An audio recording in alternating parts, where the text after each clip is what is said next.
The Winnebago County Coroner's Office reveals the names of the two men whose skeletal remains were found in a car in the Pecatonica River in March. And it's as many of us as had expected. The identities of the men are confirmed to be 65-year-old Clarence Owens and 75-year-old Everett Hawley, state liners who have been missing since 1976. The skeletal remains of Owens and Hawley were found in the car March 11th when a fisherman told authorities that his sonar equipment detected a vehicle in the water. The remains were taken to St. Louis and were identified as the two men in April. The remains were then sent back to the Winnebago County Coroner's Office, where two large bones of the men were sent to several organizations for DNA testing.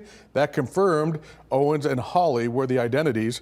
Winnebago County Coroner Jennifer Moraski says the remains staying underwater for so long affects the identification process.